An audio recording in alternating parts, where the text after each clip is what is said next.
తాబేలు నిజానికి ప్రతి ఇంటిలో ఉండాలి. మనకి ఇప్పటికీ దేవాలయాల్లో తాబేళ్ళు ఉంచుతారు. ప్రతి దేవాలయంలో తాబేలు ఉంటుంది. పూర్వం ప్రతి నూతిలో ఒక తాబేలు నుంచేవారు. ఎందుకు తాబేటి ఉంచుతారో తెలుసా? తాబేటి యొక్క దర్శనము మంగళ దర్శనం. తాబేటి వంక చూస్తే మంగళం. అందుకే ఇంట్లో కనీసం తాబేలు బొమ్మ అట్టి ఉంచుకుంటారు. ఉంచుకుని ఒకసారి ప్రయత్నపూర్వకంగా దాని వంక చూస్తారు. ఎందుకు తాబేలు ఇంట్లో ఉంచుకోవాలి అంటే దాంట్లో ఒక రహస్యం ఉంది. దీక్ష అని ఒక మాట. దీక్ష అన్న మాట దేనికి అన్వయం అవుతుంది అంటే యజ్ఞానికి అన్వయం అవుతుంది.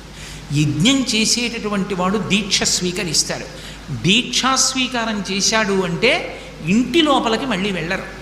ఇక పూర్తయిన తర్వాతే ఇంట్లో కడతారు. ఇల్లు విడిచిపెట్టి బయటికి వచ్చేసి దీక్షావస్త్రాలు కట్టుకొని మేళతాళాలతో యాగశాల ప్రవేశం చేస్తారు.